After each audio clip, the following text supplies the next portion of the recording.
السلام عليكم ورحمة الله تعالى وبركاته. مرحبا بكم معايا في قناة حلويات مغربية. اليوم بغيت نوريكم واحد الفرماج كنصاوبو، كيجيني مزيان بزاف، حسن من اللي كتاخدي في المحلات. كيجي رائع ولذيذ، وواحد الكمية بسيطة تتخرج لك بزاف. نص لتر د الحليب تبارك الله انت خرجنا منه هاد القدر ديال الفرماج، راه تيخرج لك كمية تبارك الله كبيرة في نص لتر د الحليب. كيجي رائع ولذيذ وزوين بزاف. كنتمنى تجربوه باش تعرفوا الصدق اللي كنقول لكم على هذا الفرماج، راه كيجي رائع ولذيذ. الا بغيت تعرفوا الطريقه والمقادير وكيفاش غنحضروه، تبعوا معايا الفيديو للاخر وندوزوا على بركه الله نشوفوا المقادير. باش غنحضروا الفرماج ديالنا غنحتاجوا نصف لتر من الحليب، ونديروا الحليب كامل الدسم. كاس ديال النشا او المايزينا، 3 القطعات تاع الفرماج المثلث. كان عندك الفرماج المربع ديريه، اي جبن يمكن لك ديريه، درت انا هنا غير المثلث. 3 القطع. عندي معلقه صغيره ديال الخل، عندي نصف ملعقه ديال الملحه، وعندي معلقه كبيره ديال الزبده او قياس 50 غرام. هادشي اللي كنحتاجو في المقادير. ندوزو على بركه الله نخلطوا الفرماج ديالنا. غناخدو الحليب ديالنا، راه دفيتو، هاد الحليب راه دافي. بسم الله. غنضيف عليه كاس ديال المايزينا او النشا، غنخلطهم بالخلاط اليدوي، غير بالخلاط هكا اليدوي. تذوب ليا ديك المايزينا صافي. غنضيف عليهم ملعقه ديال الزبده، وتكون بحراره المطبخ، ملعقه كبيره ولا 50 غرام الى عندك الميزان. نخليها تذوب ونزيد عليها هاد 3 القطع تاع الفرماج.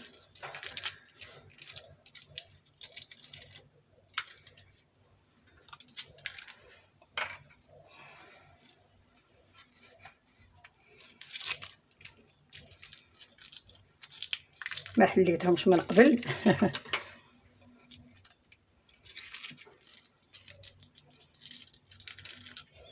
غنضيفوا هاد نص معلقه ديال الملح، ضروري من الملح. الفرماج كيبغي يكون مالح، نص معلقه صغيره. غنبقى نحرك بهاد الطريقه هكا مزيان حتى يذوبوا ليا المقادير كلهم. عاد غنوضعهم على النار حتى يعقد الخليط، واللي غنصبوه في كوني موجده شي حاجه فاش تكبيه. انا درت غير واحد القنينات تاع الماء، قطعتهم 2 قنينات صغار وغنكبو فيهم ان شاء الله. دروكا صافي غنبقى نحرك فيه بحال هكا حتى يذوب ليا كلشي الفرماج. وهذا عاد نجيب المونيليكس نطحنو الا عندك الميكسور طحنيه بالميكسور، ما عندك غير الطحال الكهربائي المونيليكس طحنيه فيها الكاس د العصير. غنجيب الكاس تاع العصير دوك غنبقى نحرك حتى يذوب ليا مزيان، ونجيب الكاس تاع العصير ونرجع معكم باش نطحنو ان شاء الله. ملي خلطته مزيان بقيت كنحرك هكا بالطراب اليدوي مزيان حتى تخلطوا ليا المقادير مزيان. غنصبهم هنا في الكاس تاع المونيليكس. ما عنديش الميكسور، غندير غير الكاس تاع الطحانه ديال العصير، غنكبو غنطحنو مزيان. راه باقي فيه الطريفات تاع الفرماج، ولكن دروكا راه غيتخلطوا لينا بالطحانه ان شاء الله. غنطحنو مزيان اللي رجع باش نطيبوه ان شاء الله على النار. طحنت الخليط مزيان بالمونيليكس. هاني غنردو للكاسرونه فاش خلطته، وغنديرو نحطوه هاني شاعل للنار. غنبقى نحرك بالطراب اليدوي مزيان حتى يعقد ليا الخليط ديالي. غنبقى هو فوق النار وانت كتحركي حتى يعقد لينا الخليط، ونحركوه على عافيه مهيله. ما تجهديش عليه العافيه، ما توقفيش بين التحراك. هو فوق النار وانت هي دوري كتحركي بالطراب اليدوي بحال هكا. انت الا وقفنا التحراك غادي تلصق لينا ديك النشا لتحت، غيخسر لينا داك الخليط ديالنا. من الاحسن نبقى نخلط بالطراب اليدوي حتى يعقد ليا الخليط. يبان ليا الخليط عقاد، عاد غنزيدو فيه معلقه صغيره ديال الخل. غنبقى نحرك بحال هكايا حتى يعقد باش ما نطولش في الفيديو مزيان حتى يبدا يعقد، وغنرجع ان شاء الله معاكم. ملي عقد لينا الخليط غنزيدو عليه معلقه ديال الخل، ها هي معلقه صغيره، ونبقاو نحركوه. شتو راه عقد صافي. هذيك المعلقه كنزيدوها ليه هي اللي كتعطي فيه داك المذاق تاع الفرماج. دروكا غندوزو نكبوه في القرعات، كتكبيه مباشره ما حدو باقي سخون. ملي وجد لينا الخليط ديالنا ها هو درناه في القريعات، غير قراعي عاديين دوك اللي كيكون فيهم الماء، كنقطعوهم بالمقص وكنخويو فيهم، ولا خويه في الجوا تاع الحليب نيت حيتي هو ديال الكارطون داك الجوا د الحليب. كبي فيه الخليط ديالك وغنديروه 4 ديال السوايع في الثلاجه حتى يبرد، غير في الثلاجه لتحت ماشي في الكونجيلاتور، حتى يبرد. ونرجع معاك نوريك شكلو النهائي. وكنعتذر منكم بزاف راه تقطع ليا التصوير ملي كنت كنكب فيه في القريعات، تقطع عليا التصوير، كنعتذر منكم بزاف. راه غير كتكبيه عادي ماشي شي حاجه صعيبه. كتاخدي الخليط ديالك ملي كيعقد كتكبيه في القريعات صافي، وكتدخليه للثلاجه 4 ديال السوايع. وغنرجع معكم ان شاء الله باش نوريكم شكله النهائي. هذا هو الشكل النهائي ديال الفرماج ديالنا من بعد ما درناه 4 ديال السوايع في المجمد. ولا لينا بهذا الشكل. ها انت راه الفرماج تبارك الله مزيان، كيجي رائع وفيه واحد المذاق زوين بزاف. كنتمنى تجربيه. ها انت راه الفرماج هو هذاك، كديريه في الكوتي، ديريه في بيتزا، ديريه في اي حاجه. اي حاجه بغيت ديري عليها الفرماج كديري فيها هذا الفرماج. ولا بغيت تحكيه ديريه في المجمد، اللي حكيه.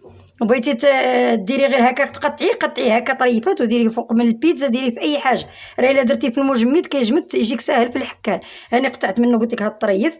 هي راه جا مصورين لينا هاد المدرجات اللي كيكونوا في الماء في القرعه تاع الماء، ماشي مشكل حنا غاديين غير ناكلوه. بغيت ديريه في داك الكرتون ديال الحليب راه كيجي مقاد، ما كيجيش فيه هاد المدرجات هكا هاد الكعيبات بحال هكا هاد الخطوط. كيجي مزيان هو هذاك. قلت لك كتاخدي القرعه هذه باقا ما حليتهاش، غنجيبو المقص.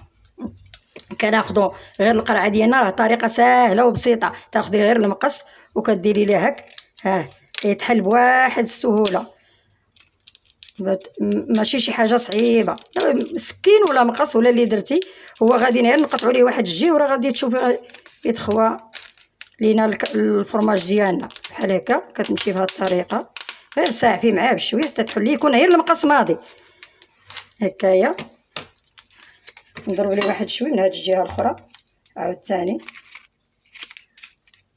هكايا كيما شتي. راه ساهل، كان المقص ماضي دغيا يتقطع لك هكا. وها انتي ها هو الفرماج ديالنا بسهوله قطعناه، ما فيه شي حاجه صعيبه. بحال هكا كيجي هكا مزيان. كديري كما قلت لك في البيتزا، ديري في الكوتي، في الخبيز للوليدات الا بغيتو تفطروا هكا في الفطور، ديريه في الثلاجه كيجي رائع ولذيذ. انا غير درتو كنديرو ديما ماشي غير دابا كنديرو. كيعجب الوليدات ديالي وقلت ما فيها باس نشاركو معكم، واخا راه غير شي حاجه بسيطه ماشي شي حاجه بزاف. تتقطعيه هكا قلت لك بالسكين بحال هكايا دوائر. ها انت راه ساهل بحال الفرماج. ها بحال هكا قطعيه بالسكين، ديريه للوليدات في الخبز وليكم نتوما نيت. تهلاو في روسكم شي حاجه بسيطه ومقادير ساهلين وبساط، ماشي شي مقادير غالين ولا شي. راكي شتي المقادير كيفاش دايرين. كنتمنى تجربيه، جربوه وقولوا لي الراي ديالكم. راه كيجي رائع ولذيذ ويهنيك من الشريان تاع الفرماج. الا جربتيه راه غتهناي في الشريان تاع الفرماج. راه كيجي لذيذ وزوين بزاف. ماشي كنقول لك شي حاجه اللي هي ما هي. راني انا الحاجه حتى كنجربها وكتعجبني عاد كنحطها لكم، كنزلها لكم في القناه باش نتوما تستافدوا منها كما كنستافد انا منه. كتستافدوا منه حتى نتوما. شي حاجه مزيانه اللي تنفعكم وتنفع وليداتكم وتعرفوا شنو دايرين فيه، ماشي شي حاجه خايبه. وكنتمنى تدعموني وتشجعوني باللايك ديالكم وبمشاركه للقناه باش نزيد نتشجع ونوريكم حويجات اخرى. راه الا كان عندنا تشجيع منكم راه كنزعموا وكنقدموا، ما كتهمنا حتى شي حاجه. كنتمنى يا ربي تعجبكم الحلقه ديالي ورمضان كريم ان شاء الله، وعواشر مباركه مسعوده علينا وعليكم وعلى المسلمين اجمعين يا رب. والله يرفع علينا هذا البلاء ان شاء الله. وتعم السلام على الناس كاملين باش حتى شي واحد ما يبقى مخلوع ولا خايف. ان شاء الله غيحيد هذا الوباء وغتكون الامور مزيانه ان شاء الله. وحتى نلقاكم في فيديو اخر ان شاء الله. خليتكم على خير ومع السلامه.